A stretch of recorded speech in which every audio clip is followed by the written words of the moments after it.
Vous faites bien de suivre la télévision rwandaise. C'est toujours un plaisir de vous retrouver pour cette nouvelle édition d'aujourd'hui, ce jeudi.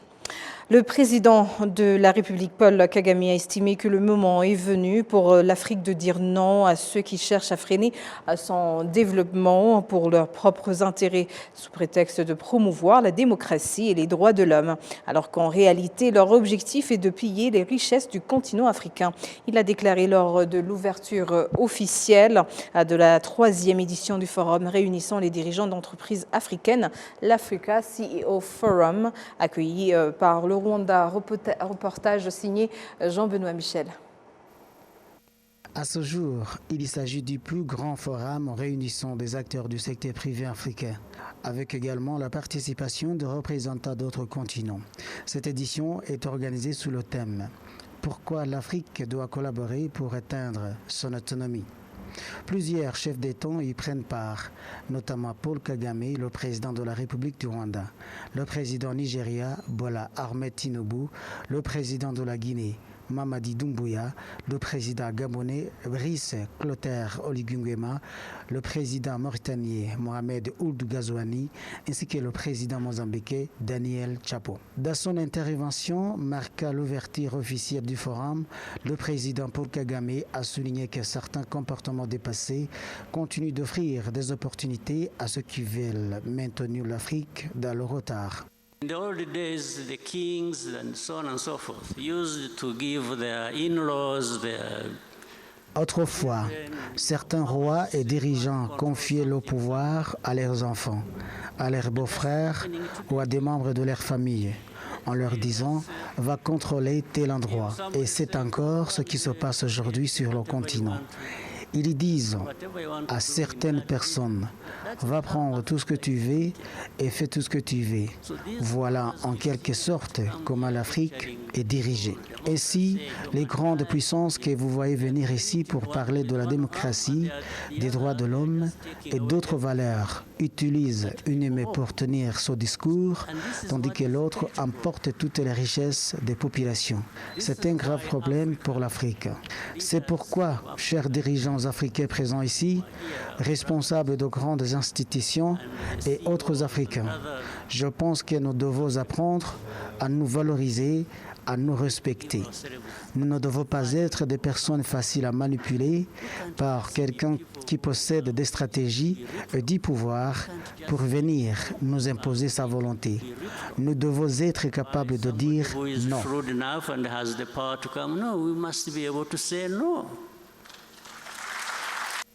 Le forum réunit plus de 2800 participants venus de plus de 90 pays à travers le monde.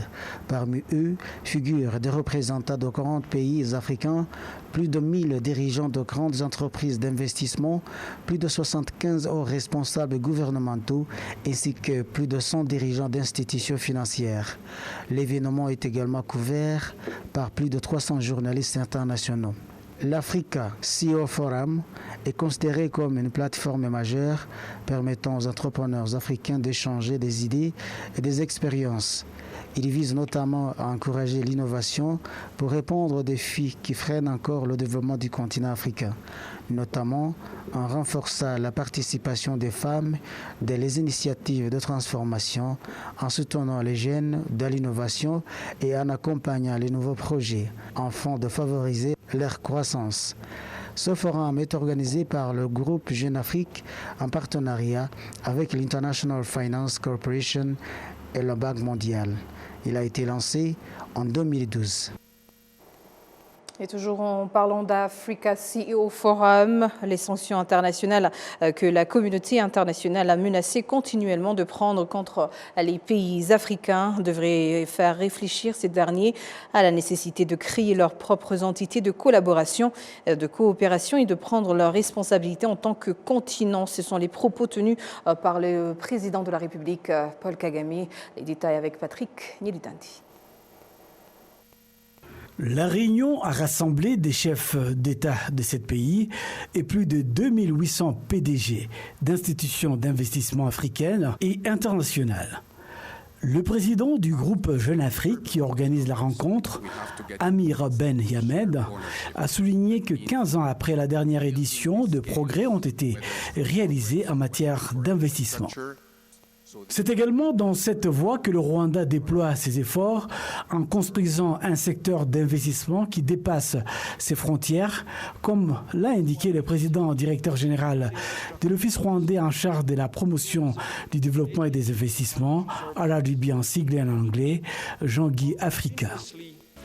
Le président de la République, Paul Kagame, dans une interview accordée à Eleni Yokos de CNN sur l'avenir du continent africain dans le développement du secteur des investissements, a souligné que l'Afrique a été confrontée à de nombreux défis, notamment le colonialisme, l'esclavage, les épidémies et d'autres encore, qui lui rappellent constamment sa place et ses responsabilités.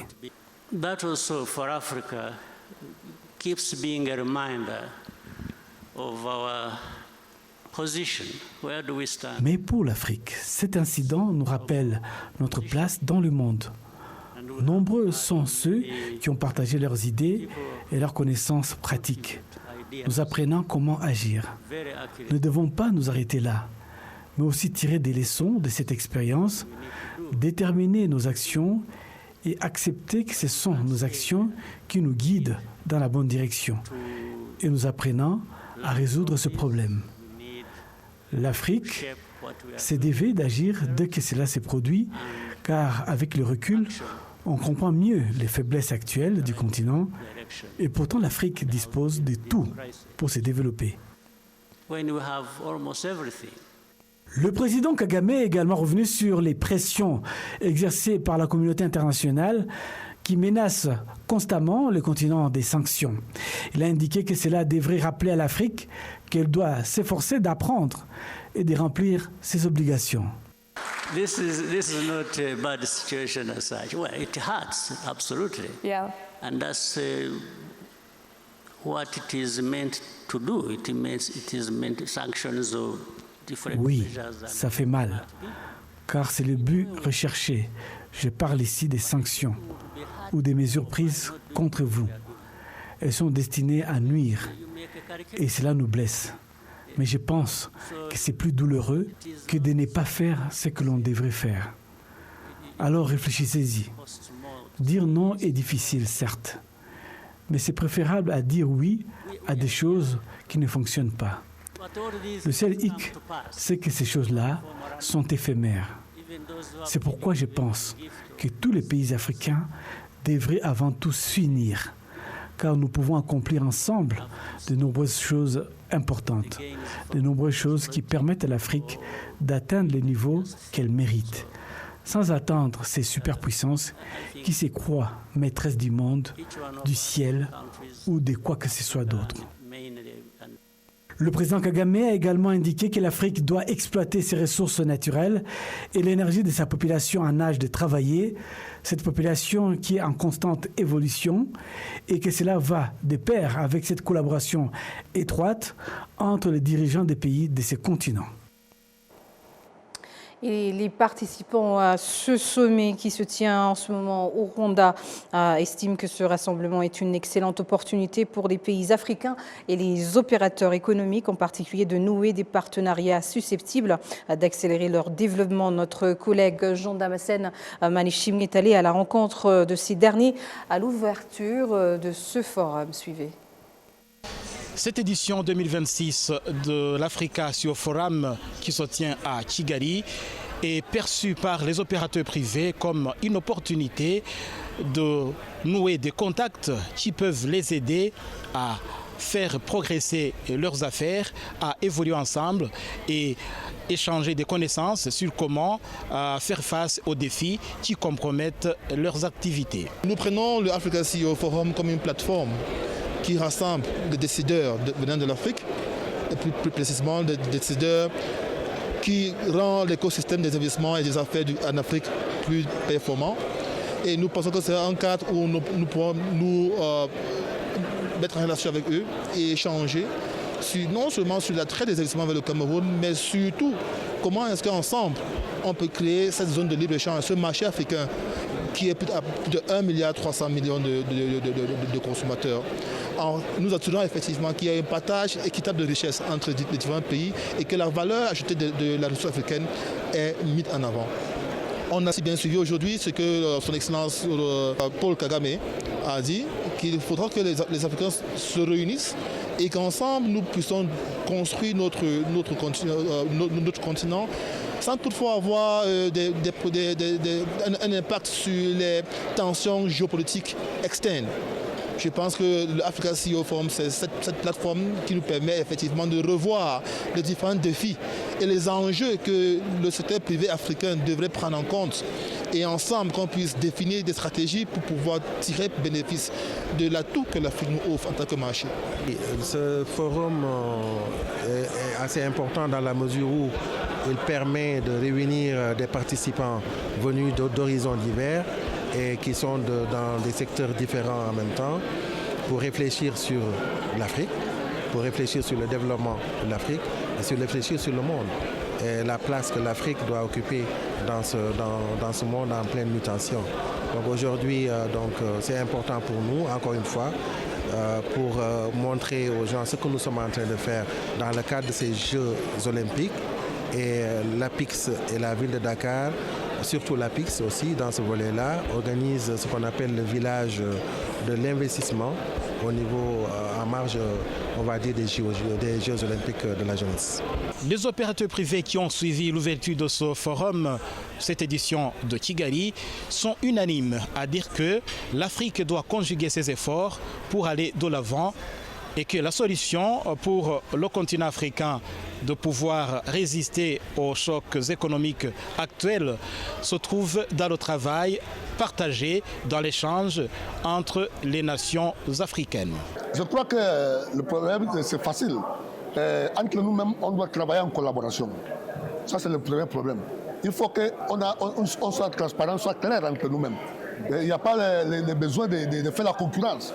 Par exemple, c'est facile. Si vous, par exemple, vous produisez un produit, hein, l'autre pays aussi peut, chaque pays peut produire un produit pour qu'entre nous, on puisse faire la consommation. Parce que s'il n'y a pas la consommation, tous les devises, tout notre argent va marcher ailleurs. Et puis on va dépendre tout le moment des importations. Et ça, c'est pas bon. Je crois que ça, c'est d'abord la transparence entre nous-mêmes, voir entre nous-mêmes comment on peut s'échanger. Et puis là, on commence à travailler en collaboration. Si je vous ai la technologie, vous me donnez votre technologie. Et si j'ai les industries, j'ai le know-how. Hein, c'est comme ça qu'on peut commencer à échanger à développer notre continent. L'expérience nous montre clairement qu'aucune initiative qui est menée en commun n'échoue. On voit que le partenariat est un élément qui montre la viabilité d'une vision, qui montre la crédibilité d'une initiative. Et je pense que l'Afrique a ce qu'il faut. Et l'Afrique peut se construire comme un marché commun. L'Afrique peut travailler. Les Africains peuvent travailler les uns avec les autres pour effectivement atteindre les objectifs fixés par l'Union africaine. Nous n'avons pas le choix de toute façon. Je pense que nous sommes unis par l'histoire, nous sommes unis par la géographie, par les similitudes qu'il y a. Nous sommes une force quand nous sommes unis. Notre jeunesse, nos ressources, la vision que nos leaders aujourd'hui incarnent. Ce n'est même pas pour le futur, c'est pour le présent. Donc c'est une nécessité d'aller ensemble et nous sommes en train d'aller ensemble. C'est pourquoi d'ailleurs c'est le sens que nous avons mis dans cette coopération Dakar-Kigali. C'est pour qu'ensemble qu'on puisse montrer à la face du monde qu'on peut s'inspirer les uns des autres et présenter des modèles qui ont déjà réussi ici en Afrique. Les participants au forum de Kigali se déclarent également impressionnés par le climat des affaires qu'ils ont trouvé au Rwanda et se déclarent prêts à continuer les contacts avec le Rwanda, à échanger avec les opérateurs rwandais et pourquoi pas avoir des relations beaucoup plus solides avec le Rwanda. Kigali, c'est une très belle ville, très verte, très propre, très accueillante. Et surtout les silverbacks. Les silverbacks qui sont des gorilles fascinants. Et je pense qu'il y a un très fort potentiel, que ce soit à Kigali en matière de tourisme, qu'au Rwanda en ce qui concerne les ressources naturelles. Et je pense que c'est aussi un exemple que nous, au Cameroun, nous pouvons aussi copier pour voir comment améliorer nos villes, qu'elles ne soient pas uniquement des villes compliquées, mais aussi que ce soit des villes vertes qui luttent contre le changement climatique et qui promeuvent le développement de notre environnement. Cette édition 2026 de l'Africatio Forum qui se tient à Kigali est aussi pour les opérateurs privés une opportunité de nouer des relations avec le Rwanda et de tabler sur les échanges d'expériences pouvant les aider à améliorer leur savoir-faire. Je pense que cette coopération existe déjà. Le simple fait qu'il y ait l'entrée libre, déjà c'est une coopération. Je pense qu'on a eu plusieurs éléments de coopération en matière économique, en matière commerciale, en matière même juridique.